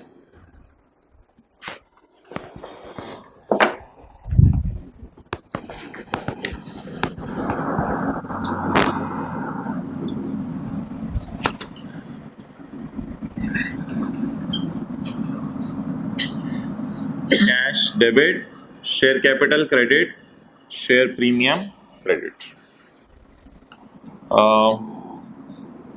13, 10, 3। बस अब मल्टीप्लाई करना है नंबर ऑफ शेयर्स, मल्टीप्लाई करना है नंबर ऑफ शेयर्स। ये रुपीस तो आ गए, 13 रुपए आए, 10 किस मद में, शेयर कैपिटल फेस वैल्यू की मद में, और 3 किस मद में, शेयर प्रीमियम की मद में। ओके, राइट शेयर्स की जनरल एंट्री करने लगा हूं मैं, लेकिन इससे पहले मुझे एक चीज पता होनी चाहिए, number of shares before right issue. Right issue से पहले नंबर ऑफ शेयर्स कितने हैं। ओके, ये रुपीज इन मिलियन है, 50 प्लस 3 सितंबर के, नवंबर में ना, सितंबर के एंड पे तो 53 थे। 50 plus 3, number of shares ₹50 plus ₹3 million is equal to ₹53 million। ₹53 million divided by ₹10। एक शेयर की फेस वैल्यू 10 रुपए। अगर मेरे पास 53 मिलियन का सरमाया है तो मैंने 53 मिलियन शेयर नहीं इश्यू किए हुए। अगर घर से लोग, वैसे मैं कहता हूं, घर से लोग 30 रुपए लाए तो फिर कितने शेयर हमने उन्हें दिए होंगे? 3 रुपए। सिंपल सी बात। घर से लोग 20 रुपए लाए, एक बंदा 20 रुपए घर से लाया, उसे कितने शेयर देंगे? 2। एक वैशी 53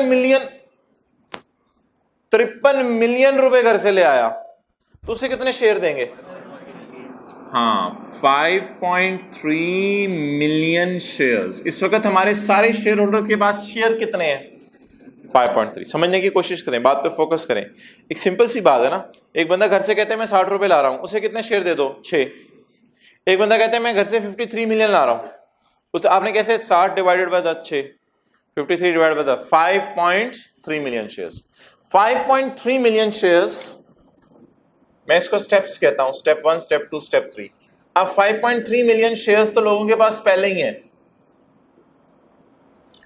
अब ओनर्स और डायरेक्टर्स की मीटिंग हुई, पूछा जी क्या करें, सरमाया चाहिए? हाँ भाई सरमाया चाहिए। घर से सरमाया लाओगे? हाँ घर से पैसे लाएंगे। अच्छा घर से कैपिटल लाओगे? हाँ जी घर से कैपिटल लाएंगे। अच्छा ऐसा करो कि हम नंबर ऑफ शेयर दुगने करना चाह रहे हैं। ओ भाई ये तो फिर 100% राइट इश्यू होता, इसको कहते हैं 100% राइट इशू। हम दुगने नहीं करने चाह रहे, हम जितने पहले से शेयर हैं उसके आधे तो घर से ले आओ। नहीं ऐसा भी ना करो, जितने पहले से शेयर हैं उसके कितने ले आओ? 20%। सिर्फ कितने परसेंट शेयर हमें और चाहिए? 20%। तो इस वक्त ऑलरेडी कितने शेयर्स हैं? 5.3। ये जो परसेंटेज है ना, ये जो राइट शेयर वाली परसेंटेज है, ये आपने शेयर कैपिटल वाले रुपीज वाले बैलेंस पे नहीं लगानी, ये आपने लगानी है नंबर पे ऊपर जी, नंबर ऑफ शेयर्स के ऊपर। 5.3 million shares in quantity into 20% share. अगर कंपनी कहती 20%, बस इनटू 20%, सॉरी, अगर कंपनी कहती कि मैंने कैपिटल को डबल करना है तो 20% की जगह लिखा होता 100%। तो फिर 5.3 इंटू 100%, 5.3 शेयर्स ही और इश्यू करने पड़ते हैं। लेकिन अभी कंपनी ने कहा इतने शेयर्स की जरूरत नहीं है, हम इससे पहले जो है वो क्या कहते हैं रायता बना रहे थे, इससे पहले हम जूसेस बना रहे थे, इससे पहले हम नेस्ले मिल्क बना रहे थे, हमें सिर्फ अब पानी बनाना है। तो पानी बनाने के लिए इतना सरमाया की जरूरत नहीं कि सरमाया डबल कर लें।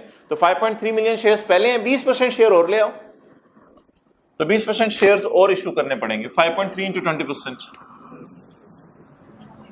1.06 million shares to be issued now. समझ आई बात? 1.06 million shares to be issued now. अब हमने 1.06 मिलियन शेयर्स इशू करने हैं। क्लियर? और आप लोगों ने इतनी लंबी चौड़ी कैलकुलेशंस में नहीं जाना, आप लोगों ने बस कैलकुलेटर पे क्या करना है पेपर में, 53 डिवाइड बाय 10 वो 5.3 आ जाएगा। आप लोगों ने एक ही गो में कैलकुलेशन कर देनी है। सरमाया कितने? 53 मिलियन। सरमाया कितने? Divided by 10 is equal to into is equal to 1.06। Paper में बस ये कर देना, पेपर में कोई इतनी लंबी चौड़ी कैलकुलेशन नहीं करनी। ओके जी, राइट शेयर पहली दफा पढ़े ना, दोबारा देख लें जी। सरमाया कितना था? ₹53 मिलियन। पूरी बात किया करें, रुपीज इन मिलियन, रुपीज दरमियान में फिट करें 53। सरमाया कितना था? ₹53 मिलियन। इस सरमाए को के बदले हमने प्रिंटिंग मशीन से कितने शेयर प्रिंट करके दिए हुए थे? हमें 100% शेयर्स की और जरूरत पड़ी या 20%? से 20% शेयर्स की और जरूरत पड़ी। तो शेयर्स कितने हो गए? और बस ये 1.0, अब 1.06 मिलियन शेयर्स इशू करने हैं हमने, और हर बंदा 1.06 में से हर बंदे के पास जिसके पास एक शेयर होगा वो घर से 13 रुपए लाएगा। तो 1.06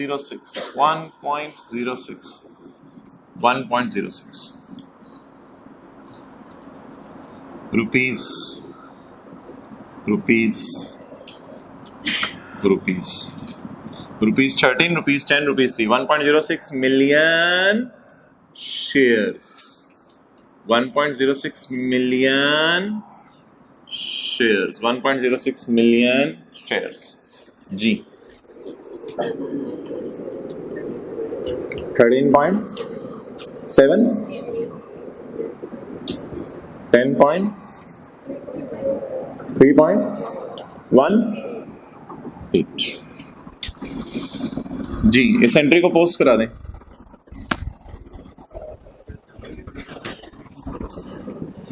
नाम नवंबर में इवेंट हुआ है, नाम इसका राइट इशू जी। बोले शेयर कैपिटल बढ़ा दो और शेयर प्रीमियम भी बढ़ा दो। कितना? 3.18।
ओके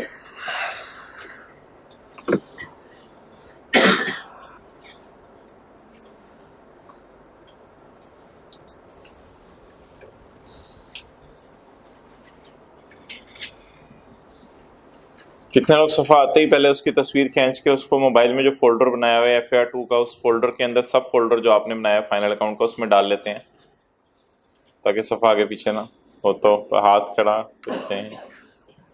अच्छा मोबाइल पता नहीं किस लिए रखा हुआ है, वैसे लगे रहेंगे आधा घंटा मोबाइल। 1 मिनट रोजाना का काम है, ये भी नहीं कर सकते, 5 सेकंड भी नहीं लगते। Okay test.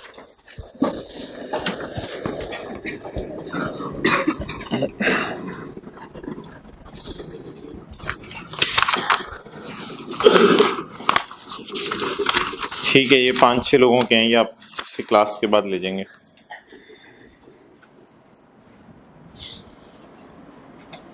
ये रिजल्ट की वजह से टेस्ट नहीं दिया था, अब दिया करेंगे। अच्छा भाई नेक्स्ट, राइट इशू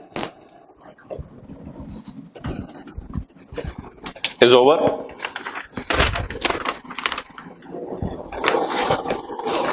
कभी कभी पेपर में ऐसे भी दिया होगा, ब्रैकेट पढ़ें, ब्रैकेट 0.5 में 1 new share for every 5 share, 1 new share for every 5 share.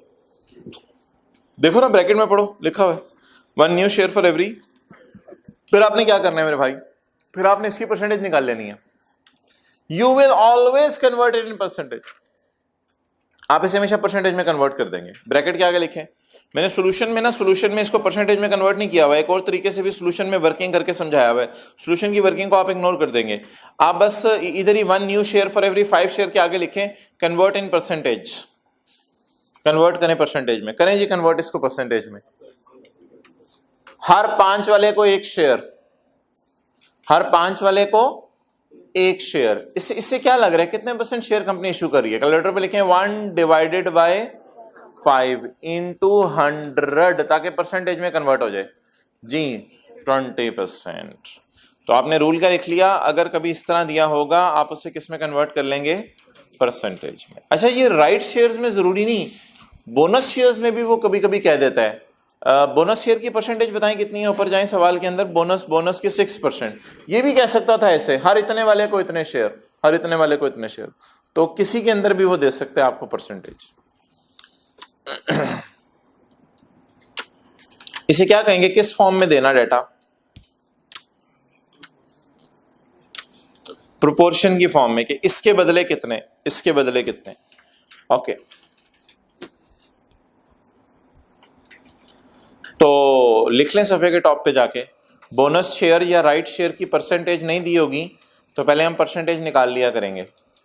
Bonus share में भी ऐसा हो सकता है, बोनस शेयर और राइट शेयर की परसेंटेज अगर ना दी हो, इसी सफे पे लिख लें, बहुत जगह बोनस शेयर या राइट शेयर की परसेंटेज ना दी हो तो पहले हम परसेंटेज निकाल लेंगे।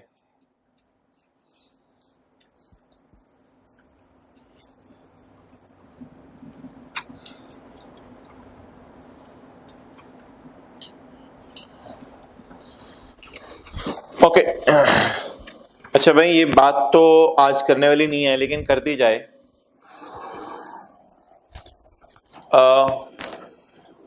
What accountant can do, what accountant might do, accountant क्या कर सकता है गलती, अकाउंटेंट क्या गलती कर सकता है बताना शुरू करें। अकाउंटेंट एंट्री भूल नहीं सकता, नहीं मैं पहली ये नहीं, number 1 he may miss the entry, entry भूल नहीं सकता, पैसे आए हैं वो नहीं एंट्री भूल सकता, पैसे आए हैं। हाँ, एक भाई तो बिल्कुल इन्होंने सही बात की, अकाउंटेंट जो रॉन्ग एंट्रीज कर सकते हैं, ये मैं आपको फाइनल अकाउंट से लिंक कर रहा हूं, प्लीज इस सवाल से मैं बाहर निकल आया हूं। रॉन्ग एंट्री अकाउंटेंट, पहली रॉन्ग एंट्री क्या कर सकता है, cash debit share capital credit, ये पहली रॉन्ग एंट्री कर सकता है, ठीक है। और पेपर में लाइन क्या लिखी होगी, all proceeds are credited directly to share capital, ये एक रॉन्ग एंट्री हो सकती है। दूसरी wrong entry, cash debit other income credit, और तेरी खैर है तेरा, cash debit other income credit, और अकाउंटेंट ने कहा जेड़ा आया अदर इनकम, चलो भाई बाहर दे पैसे आए ना, कैश डेबिट, ये आपको मिसालें दे रहा हूं, ये और ये एंट्री भी कर सकते हैं accountant, cash debit other income credit, समझ रहे हैं ना बात को। और ये जो हमने भी सवाल खोला है आज, पास पेपर का कौन सा सवाल खोला है, 5, इसमें पता क्या किया अकाउंटेंट ने, इसमें उसे समझ नहीं आया, उसने एक नया अकाउंट खोल दिया, उस अकाउंट का उसने नाम ना अदर इनकम रखा ना शेयर कैपिटल, उसका नाम रखा है राइट सब्सक्रिप्शन रिसीव्ड, उसका उसने नाम रखा है राइट सब्सक्रिप्शन रिसीव्ड, और राइट सब्सक्रिप्शन रिसीव्ड लिख के आगे उसने ये फिगर लिख दी है, और अदर इंफॉर्मेशन में कुछ नहीं बताया हुआ, ट्रायल के मुंह पे नजर आ रहा है राइट सब्सक्रिप्शन रिसीव्ड, ट्रायल के फेस पे, कल हम ट्रायल खोलेंगे, ट्रायल के फेस पे आपको नजर आएगा राइट सब्सक्रिप्शन रिसीव्ड। क्या राइट सब्सक्रिप्शन रिसीव्ड अकाउंट को हम उठाएंगे या इसको कन्वर्ट करके कैपिटल और प्रीमियम में डाल देंगे, क्या कैपिटल और प्रीमियम में जाना चाहिए था 13.78 या RIGHT सेल्स USUB इस अकाउंट में जाना चाहिए था, ये तो कोई अकाउंट नहीं है RIGHT, ये RIGHT कोई अकाउंट है, ये कहां शो करते हैं बैलेंस शीट में, तो he may credited to share capital, he may credit to other income, or he may create a new line item on the face of trial, वो ट्रायल के फेस पे नया लाइन आइटम डाल सकते हैं, उसका नाम जो मर्जी रख दे, वो उसका नाम जो मर्जी रख दे, इस सवाल में उसने रखा हुआ है राइट सब्सक्रिप्शन रिसीव्ड। तो ये 3 गलतियां जो अकाउंटेंट कर सकता है, और भी कोई कर सकता है, ओरिजिनल एंट्री पता होनी चाहिए, गलती तो पेपर में पढ़ के बंदा जज कर ही लेता है क्या हुई है।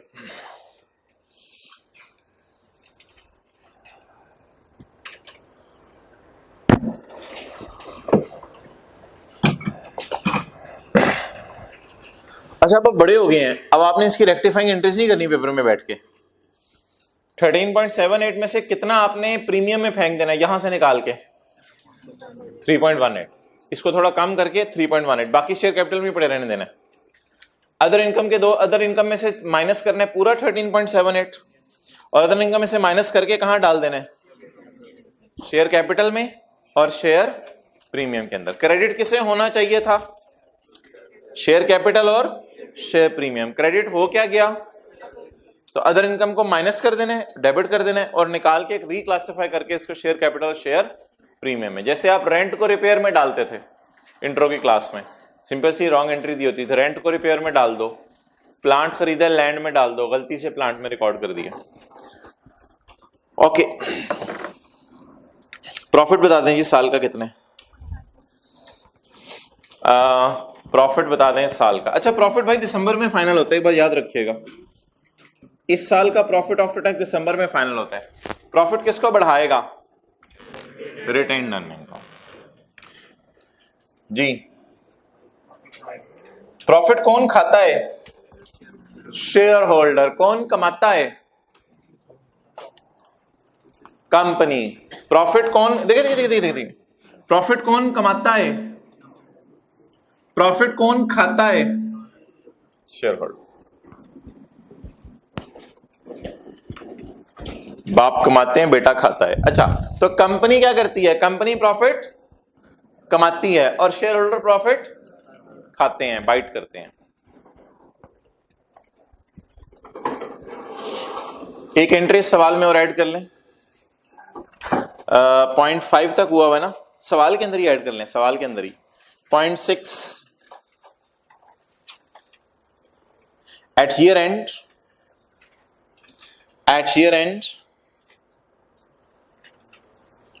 rupees at year end rupees 12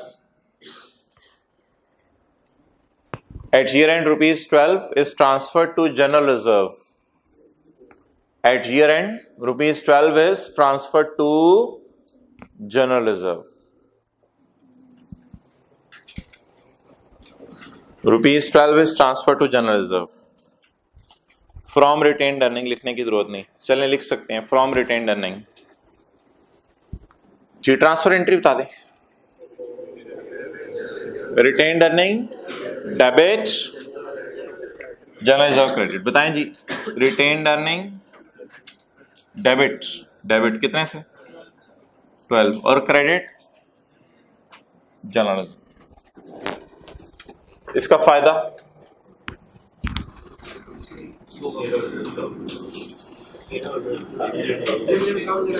जी, इसका फायदा ये इट इज नथिंग, इसको कहते हैं अकाउंटिंग की मार मारना। अकाउंटिंग की मार मारना। अकाउंटेंट से बिजनेस के ओनर्स डायरेक्टर्स ने पूछा, यार ये 45 वावा ही है, पहले कभी 30 पड़ा हुआ है, 45 जमा 30 और वंड थोड़ा सा चुन्ना सा, वंड हम कम रहे हैं और कमा हम अन्ना रहे हैं।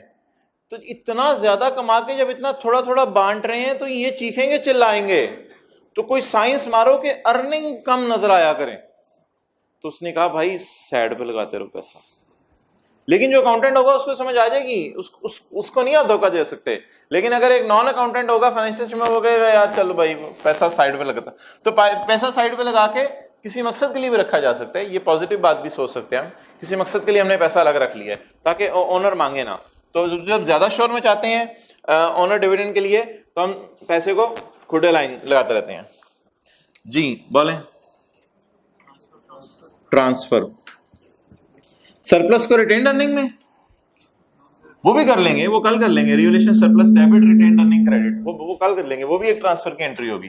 लेकिन फिलहाल transfer of retained earning to general reserve.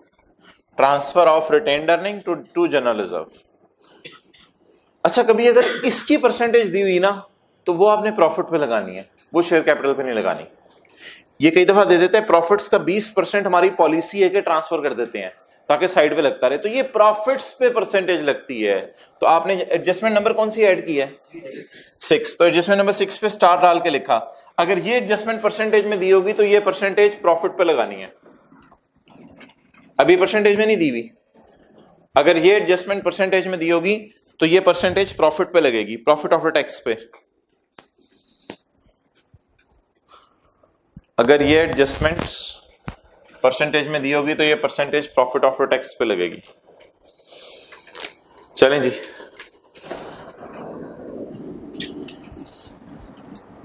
It's over.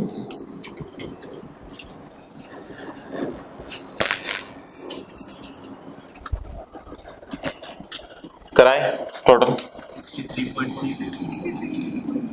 63.6 50.50.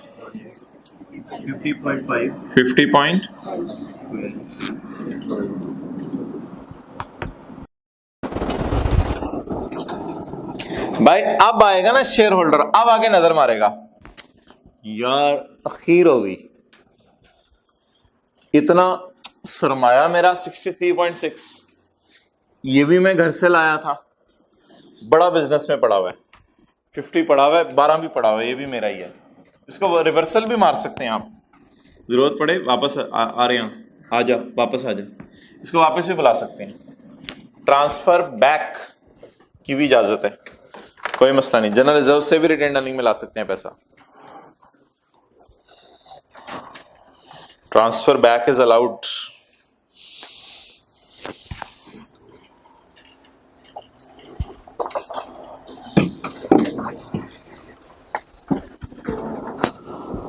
Okay,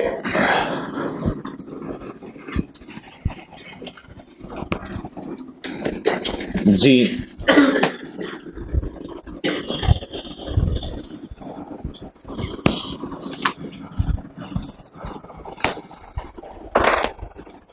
fresh find format opening यकम जनवरी 2018।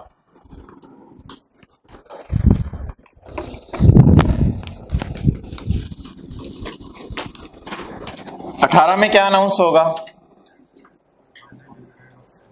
फाइनल डिविडेंड किसका?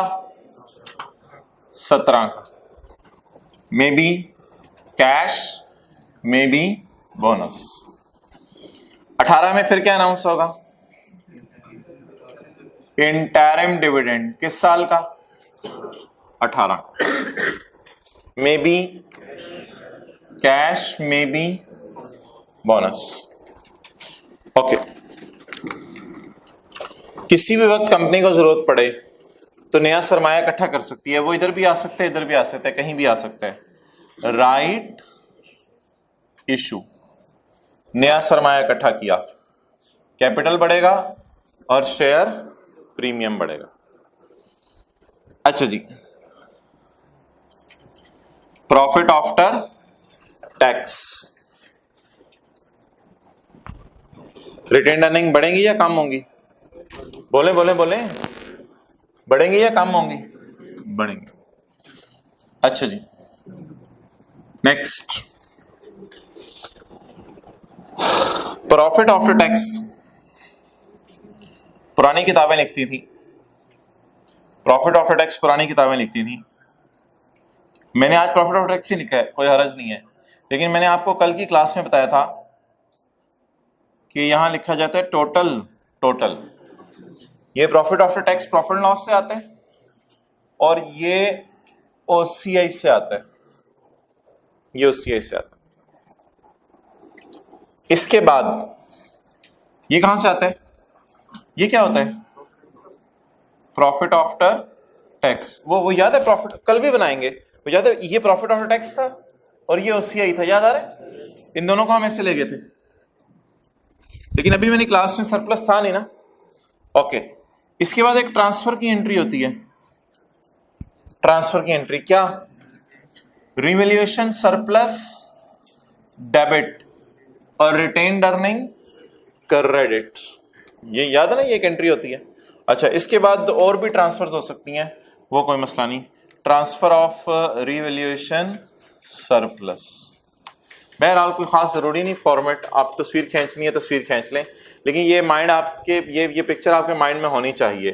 जी, फाइनल डिविडेंड अनाउंस होते हैं, इंटरिम डिविडेंड अनाउंस होते हैं, नया सरमाया आता है, हम कमाते हैं। ये फॉर्मेट बेहतर फॉर्म में आपको दिया जाएगा जिस दिन स्टेटमेंट चेन इक्विटी मुकम्मल हो जाएगी, इधर ही रखें अभी 1-2 मिनट के लिए। वैसे ठीक है, बंद कर दें, रिकॉर्डिंग वाले तो पॉज करके नोट कर लेंगे। इस सफ़े को 2-3 दफ़ा घर जाके पढ़ना है।